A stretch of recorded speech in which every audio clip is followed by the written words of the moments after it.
How do you fancy someone slopping paint over your precious BMW? But what if they were a famous artist? This week we focus on the BMW art cars.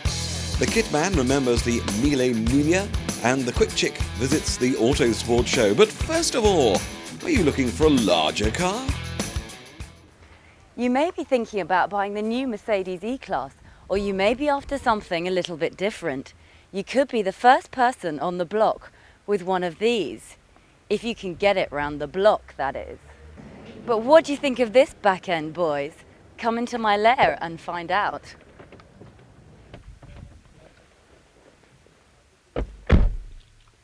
Think of a limousine, and you probably think of champagne-guzzling rock stars and rich businessmen being driven around by chauffeurs in luxury.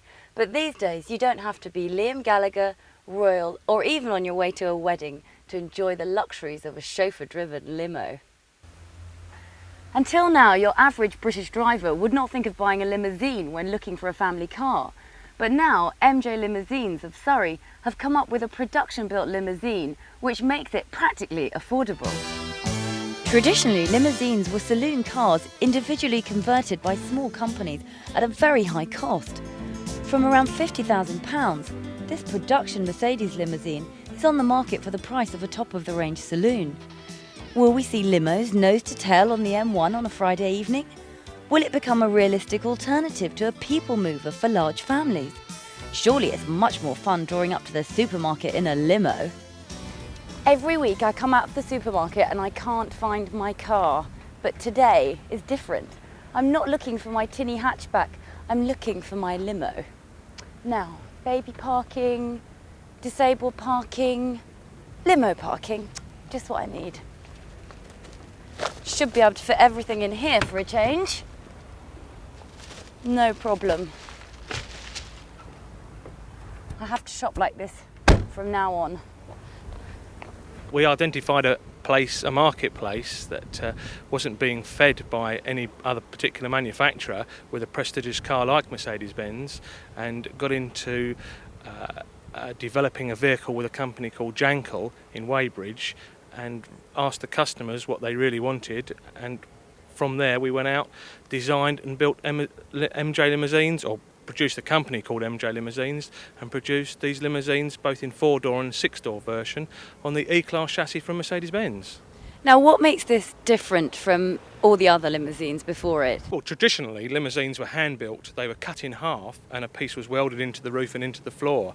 This vehicle is actually built with a new one-piece pressed steel roof, which helps with the production of the vehicle. Not only that, but the rigidity of the vehicle, the strength of the vehicle, the overall longevity of the vehicle, in as much as sometimes with the hand-built vehicles you could see some sagging after a few years. This is impossible to happen with this vehicle. And I understand before they were made individually, like commissioned one-off limousines, and this is a production vehicle. That's quite right. In the past they were just one-off vehicles, and of course they were horrendously expensive because they were labour intense, there was so much labour involved in that. These are now built on a production line in Coventry with a full production team. And apparently the bench seat, rather than a flimsy makeshift seat, there's a proper seat in this as well. Yes, this vehicle comes in 2 variations. One is a 4-door, the one that we see here, and that's a conference style. The other one is a 6-door vehicle, and it has a bench seat in the middle, which is unique to our production of MJ Limousines, which has seat belts integrally made, and with a simple twist of a lever can be rolled up and stowed away, or so to giving you additional leg space. And what about the price then? You mentioned that it was a lot more expensive previously to have a limousine made. What exactly is the difference between this price and the previous price? Well, I really should say 2 things about the price of the vehicle. Firstly, with a 250 diesel version, it would start at something around £58,000 on the road and then can be built up accordingly. We're offering them in 250 diesel, 300 turbo diesel and E280 versions. But where this vehicle really scores is because it's built on a production line. If you break a window, if the vehicle has an accident, these parts are available from the shelf from a Mercedes-Benz dealer or from us the next day delivery, whereas in the past you would have had to order, and sometimes the vehicle would have been off the road for as many as 12 weeks while a new window or a new door was made. Because it's a production vehicle, downtime on the vehicle is just minimal.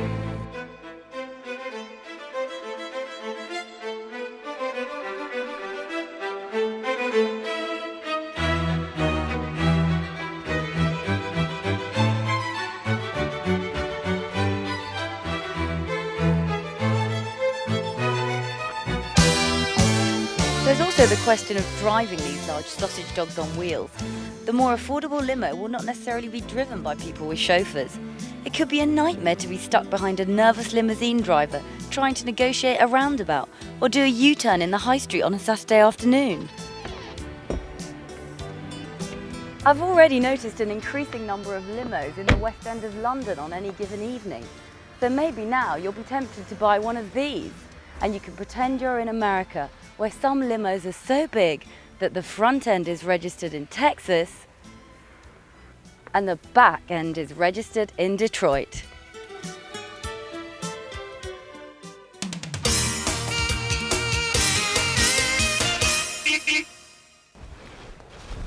As promised in our earlier Stoneleigh programmes, we're bringing you a closer look at this. It's the Mille Miglia, and anyone who knows a little about the kit car industry will recognise it as a development of the Romero, which in itself is a highly evolved development of the Roadster, originally taken over by YKC from Marlin some years ago. But that wouldn't be to do justice to what is a beautiful and highly individual piece of design from Richard Ashby. Not only do these new flowing wings and neat little aero screens lend a touch of aggression to the car, they create an entirely new character. The only problem we have at Kits and Cruising with the design, and it's only a small one, is this alloy treatment given to the surround of the grille. It is a little incongruous, certainly doesn't blend with the style of the rest of the car. Working down to the neatly rounded rump, it does recall the original Marlin Roadster, which makes it perhaps comfortingly recognisable. So, overall, the car has gained a touch of aggression, but still manages to look cute and cuddly, which is a neat trick. But you don't want to hear me waffling on about what it looks like. You want to take it for a drive, and that's exactly what we'll be doing later on in the programme.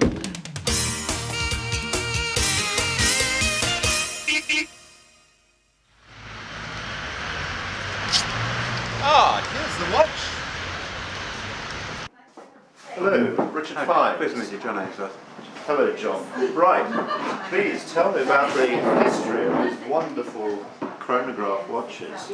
Well, this is the Mille Miglia, which Chopard started participating with the Mille Miglia organisers in 1988, and has since then, each year, have sponsored the race.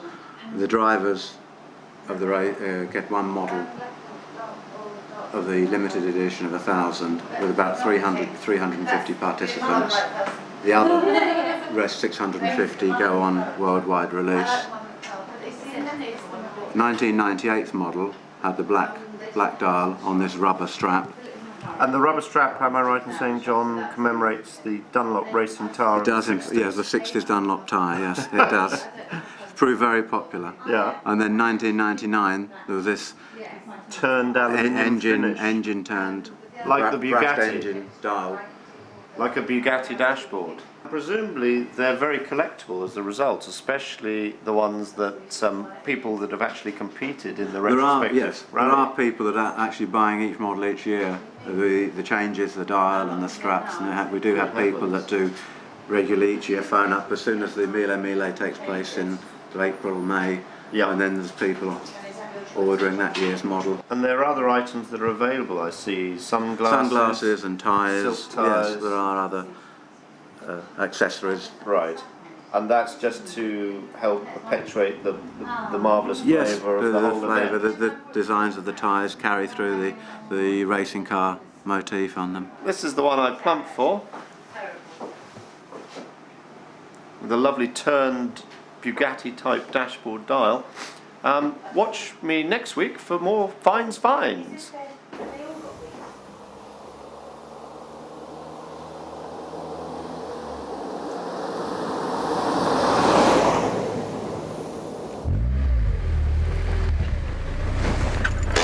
Inside is exactly the kind of nostalgia trip you'd expect to find. Having said that, it's still ergonomically designed. Everything falls neatly to hand, and you're certainly not lacking any of the basics in here.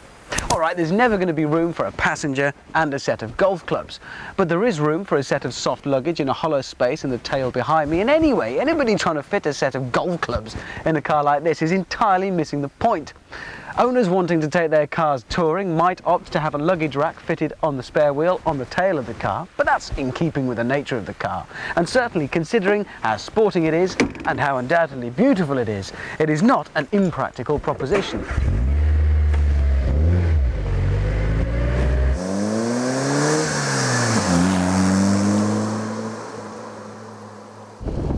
what a dog any Sierra is, apart from perhaps the Cosworths and the original 4x4s to drive. It's amazing how some kits are able to transform the components into a pleasurable driving experience. And the Mille Miglia is just one such car. Starting with the immensely rigid chassis inherited from the original Marlin Roadster, it transforms the humble Sierra components into an excellent driver's car. Its compact exterior dimensions lend themselves well to these twisting Welsh roads. And sitting here right over the rear wheels, you're able to feel exactly what's going on, and as soon as grip starts to go, you can make fine adjustments with throttle or steering according to the circumstances.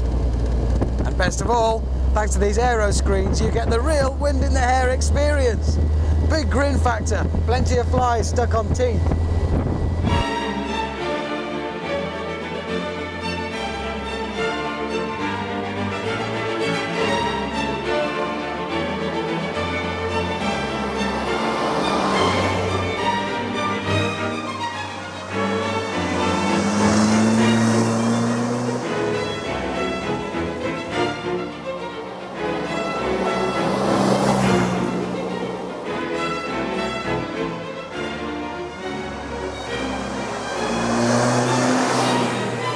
Whichever model you choose and however much you spend, there's no doubt that whilst benefiting from modern car credentials, it evokes an era of more elegant transport.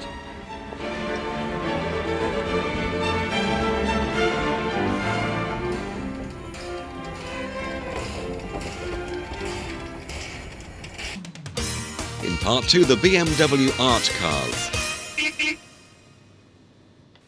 Now, you may have been looking through the brochures for your new car, trying to sort out which colour you want, whether it's red or black or white or a metallic colour, whatever. But have you ever considered having a specialist paint job? Well, we're here at the BMW factory in Spartanburg in South Carolina in the Centrum, which is the museum for BMW here. And with us, Chris Willows from BMW. Chris, BMW have had a long history of these fancy artwork cars. Tell us how it all started. Well, it started back in 1975 when a French art collector and also racing driver, French art dealer I should say, decided he'd paint his Le Mans car or have it painted in the style of one of the great American pop artists, and that was Alexander Calder. So he had the car painted up, car raced at Le Mans, and it started a trend. BMW was involved from pretty much the outset, and what the two cars that you see here are the third and fourth in that series. They're painted by the famous pop artists. I mean, Warhol is perhaps the most famous, but Roy Lichtenstein, Alexander Calder, and Stella are equally, significant pop artists of the 20th century. So this 3 Series here, which was painted by Lichtenstein, that raced in the Le Mans race of? Yeah, in 1978. All of those 4 cars actually competed in the Le Mans 24 Hours, and 1 or 2 of them actually finished quite high up. So they did a good job. It was a way of brightening up. It's a way of, I suppose, saying the car in its own way is a piece of industrial art, and why not overlay that with traditional modern art? And how do BMW feel about having the cars painted so brightly and so jazzy? Are there any problems over that? No, not at all. I mean, you started off by suggesting you can have any colour you want, which you pretty much you can, and the couple of Z3s over there in bright yellow and Fiji green, I mean, those will be available soon, and those are individual colours, but clearly these are one-offs, and I can't imagine many people would want to drive around Manchester High Street in one of these, but we feel very positive towards it. I mean, as a company, we're very much involved in the art environment being part of our culture, part of our environment, and we actually feel that this is a positive way of demonstrating that link between the company and its society. Tell me how the Andy Warhol M1 got started. How did that all originate? Well, Andy Warhol was approached by Poulain and by BMW, and to ask whether he would want to do such a thing. I mean, clearly artists can be very sensitive, and it might not be the kind of canvas he wanted to do. He was tremendously enthusiastic. He was a very, very creative artist. Anything which was offered a new expression for his form of art, he was very keen. He was delighted. He actually made we provided him with a small model, and he put all these various colours on the model to give him an idea of what it would look like. And what he's trying to do with this is to give the impression of speed on the car standing still. And actually, if you see this in motion, this car, you can see it blurs into a sort of countryside with a few brick red houses and that kind of thing. It actually does. It does work at speed, but it looks like a car going fast. He made the model. Once he was happy with that, he had his pots of paint and he just stood there and splashed it on. We are the children of the earth, and we inherit it at birth. The place where we shall live and die, with only time to ask the question why. What is the meaning of this thing called life, when all we see is pain and strife? I do believe one day we shall pull through, but it's up to me and it's up to you. You gotta give a little, take a little, what you gotta do, make this world go round. You gotta give a little, take a little, take a little, make this world go round. You gotta give a little, take a little, make this world go round. You gotta give a little, take a little, make this world go round.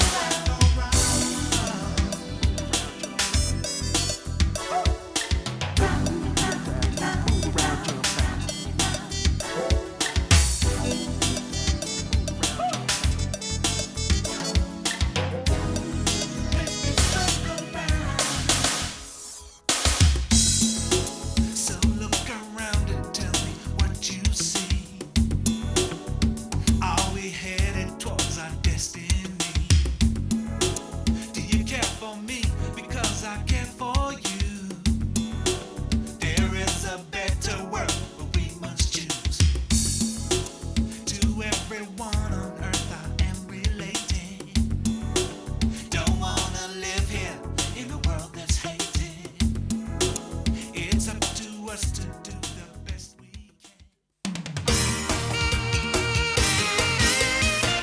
can. Well, it's cold and it's winter, and if you're a motorsport fan, there's not really a lot on. Formula One cars have disappeared off for secret testing for the new season. Touring cars haven't turned a wheel in ages, and even the club racers have disappeared back off into their garages to prepare the cars for the coming season. But if it's motorsport you want, and there's really no getting around the fact that it's January, I've got just the thing for you.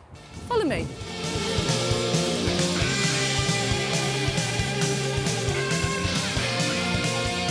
Well, we're obviously here to see what everybody else is here to see. Lots of stars, lots of cars, and the only place to do it in January, the Autosport International Show, here at the NEC. Let's go and see what's going on. Well, this show really does have everything the motorsport enthusiast could want. And the best thing? It's all under one roof. You can kit yourself out completely in the latest equipment to go racing with. Right then, so it's the suit. Lovely. The boots. Okay, and the helmet. Oh, great. Right, we found ourselves a star. This is Matt Neal, who won the Michelin Independence Cup at this year's British Touring Car Championship. So hi Matt, what are you doing here at the show today? Well, I'm with Dynamics, we've got a range of wheels, one of our major sponsors, and Michelin, and we're just here chatting to some people. So have you signed a lot of autographs today then? Someone asked me to write a cheque for them, and that was about it. No, we've signed a few, yeah. It's the trade day yesterday, and it's obviously it's Friday today, which is not so busy. It's the weekend that's going to get pretty crazy. How much of an achievement was it for your team to beat the big boys? It's hard to put into words, really. I'd actually almost half prepared a little speech to get out of my car and say, a really apt speech for the underdogs and the independents and live TV, and I got out in front of the car and had a camera shoved in my face, and I just went, I was speechless. I just didn't know what to say or anything, really.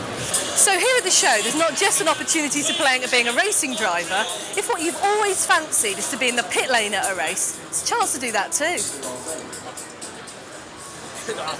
Okay, so what do I do here? Okay, what you've got to do is the reverse here. Right. Takes the bolt out. Okay, so all you've got to do is press it here. Right. As soon as the nut comes off, pass me the wheel, put this wheel back on. Right. And then press the bottom to tighten it up. Straight up again. Simple as Excellent. that, right, yeah?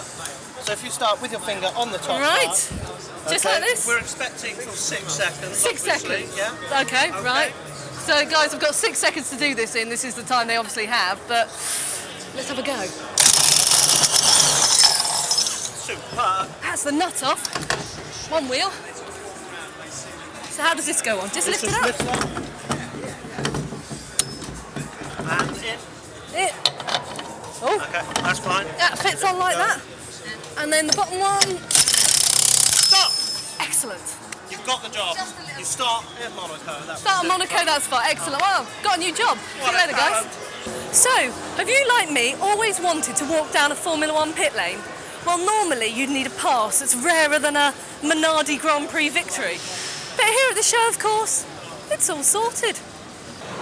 But what everybody really wants to do when they get into a Formula 1 garage is drive one of these things. See how it fits.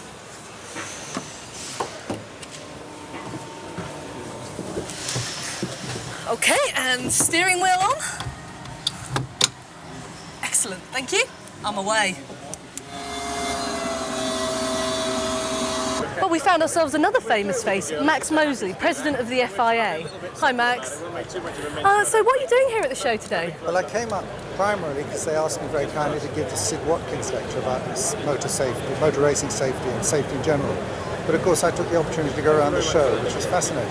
Have you seen anything interesting here today? Oh yeah, it's so much bigger and more impressive than it was last time I came 5 or 6 years ago.